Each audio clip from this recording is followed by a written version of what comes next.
Hello everyone, my name is Johannes Schönberger. I'm actually also one of the co-organizers of the workshop and also the author of Colmap.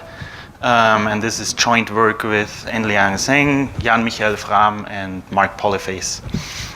And Colmap achieved the second rank, unfortunately I have to say, due to the low number of submissions.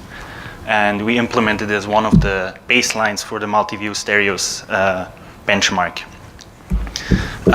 So what is Colmap? Colmap is actually like this end-to-end image-based 3D reconstruction pipeline that takes potentially like an unordered collection of images and then first tries to recover the calibration of each camera in those images and obtain a sparse reconstruction of the scene.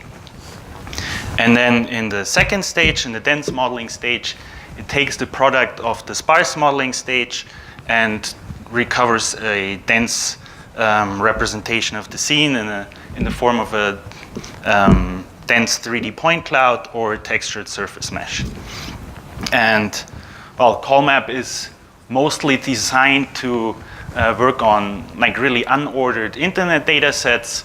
So one of the goals is to be fully scalable, robust to like this complex and diverse data set or data source from internet images. So it needs to be able to handle large illumination changes, different kind of sensors, large viewpoint changes, etc. So inherently it needs to be robust to very complex input data. And well, this full pipeline is open source. You can just download it from GitHub and install it on your machine if you want to try it out. In the Robust Vision Challenge, we actually discard the sparse modeling stage where you need to figure out the camera calibration and just evaluate the dense modeling stage here on the right.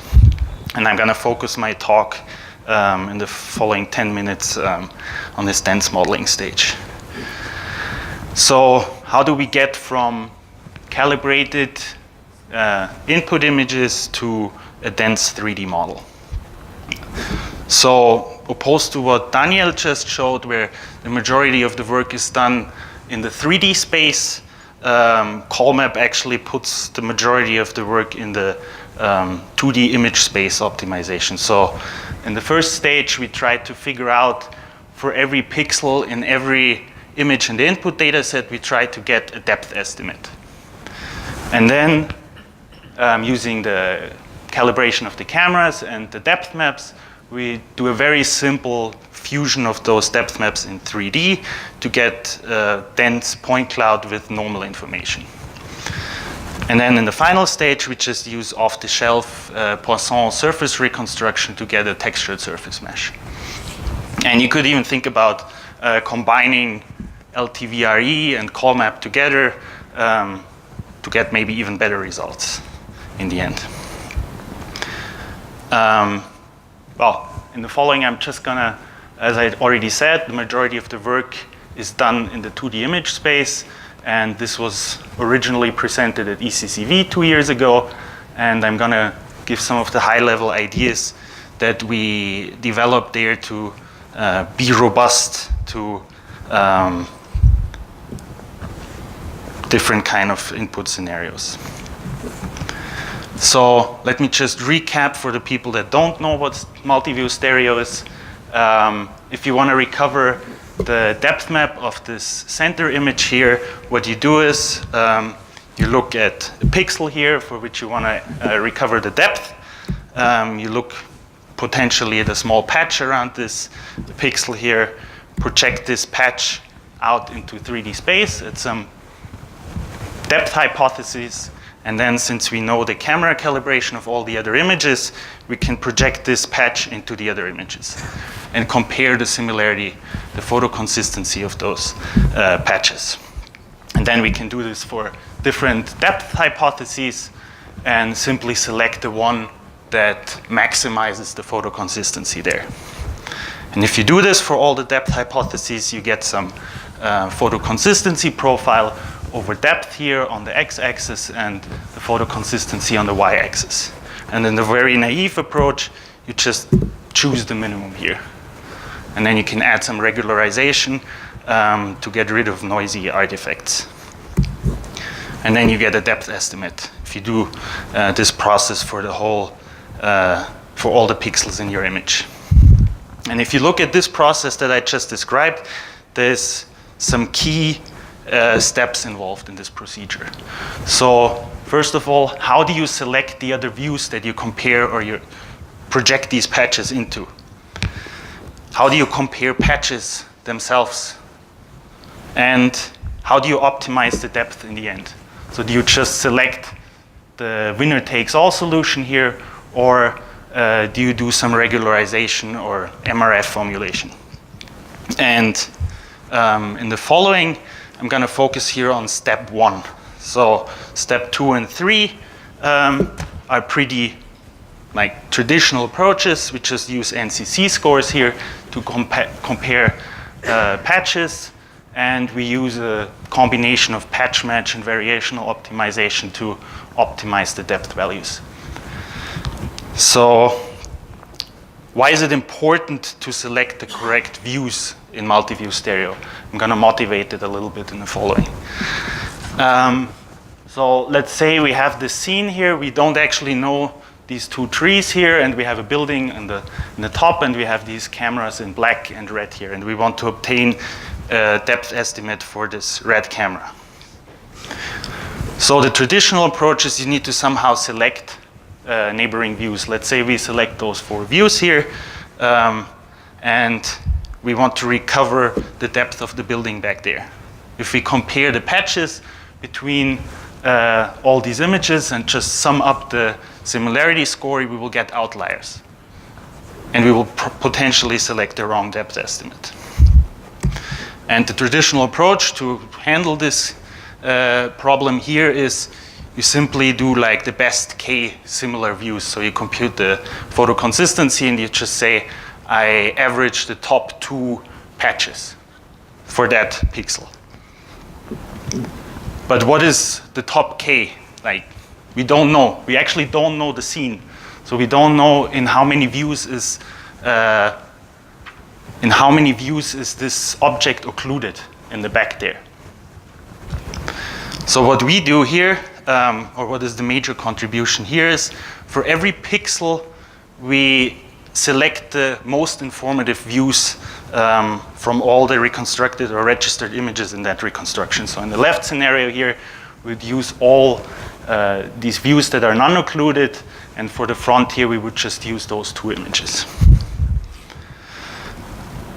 And the way we formulate this problem is, well, what I explained intuitively in the beginning here is we compute this photo consistency with NCC, and instead of averaging over a fixed set of views, for each pixel we adaptively determine the views that are most informative to get a per pixel depth and normal estimate.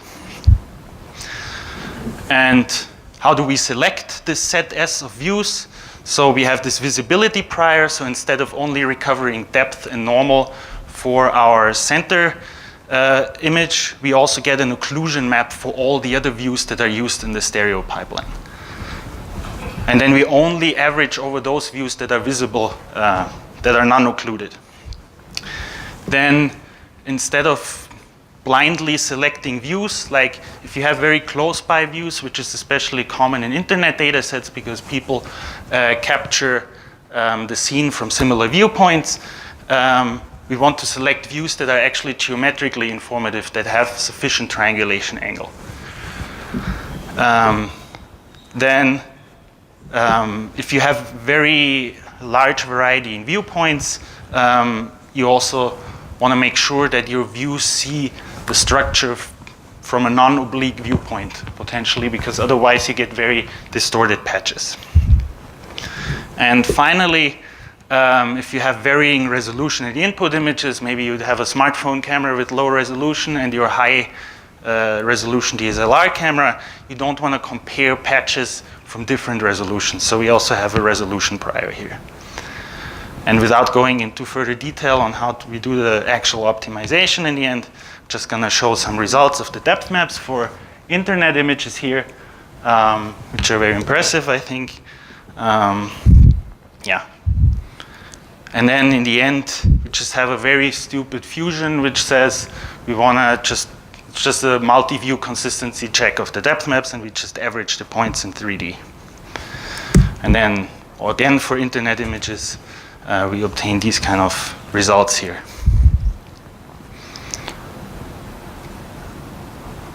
And specifically, I'm going to discuss some of the open problems, specifically on our benchmark data sets.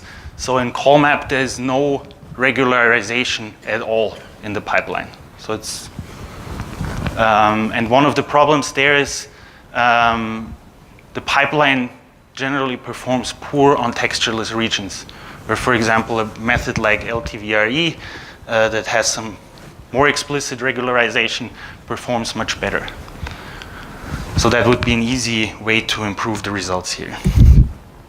And then one of the other big problems, I think, in any stereo method is you have this patch overextension, because we use patch match, we need to use rather big patches, so we have a front, like we will have a bias to reconstruct the frontmost structure.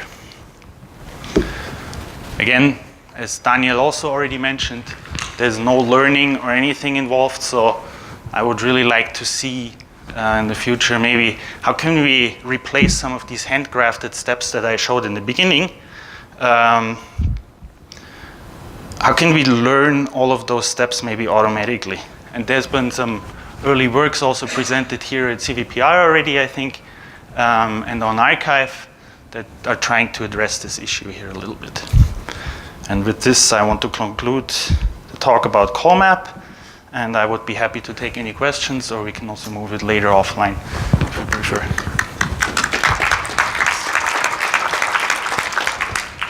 Why don't you keep the microphone on, and then we can both Okay, yeah. participate, and I'll use this one, but I don't use it. Okay. Sorry.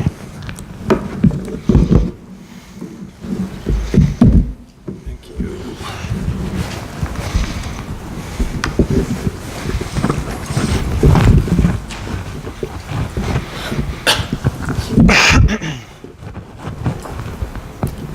Is there Yes. time for a question on Colmap? Yeah, sure, of course. You may have mentioned this, but I didn't catch it. After you do the view selection and local depth map estimation, what technique do you use to fuse all the local depth maps? It's just essentially I start with one random view, and I just project the depth map into all the other images, and I just average together all the point clouds, essentially. And so your final representation is just an unstructured point cloud? Yes, unstructured point cloud with normal information per point. And then I just use Poisson surface reconstruction in the end. But I could alternatively also use LTVRE to get a mesh, basically. Okay, thank you. All right, so let's continue on with a quick discussion of why we got so few submissions.